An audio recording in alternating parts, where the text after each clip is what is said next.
National crime bureau విడుదల చేసిన రిపోర్ట్స్లో కూడా ఏంటంటే తెలుగు రాష్ట్రాలలో ఆత్మహత్యలు ఎక్కువ జరుగుతున్నాయి. ఇటీవల కాలంలో కూడా ఏంటంటే కొన్ని కాలేజీల్లో ఎక్కువ ఆత్మహత్యలు, ఆ కాలేజెస్లో హాస్టల్లో ఉండే ఆత్మహత్యలు కూడా ఎక్కువైనాయి.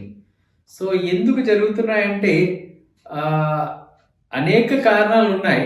పిల్లలకి ఫినాన్షియల్ ప్రాబ్లమ్స్ ఒక ప్రాబ్లం అయితే దానికి ప్రభుత్వం అనేక పథకాల ద్వారా ఫినాన్షియల్ ఎయిడ్ అందిస్తుంది. అది ఈరోజు అసలు ఇష్యూ కాకుండా పోయింది.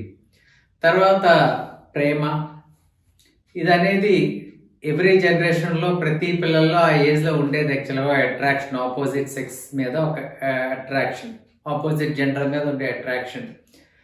అది కొంతకాలానికి ఏంటంటే అది కొన్ని స్ట్రాంగ్ అవుతాయి, కొన్ని వీక్ అవుతాయి, కొన్ని అయితే మర్చిపోతారు.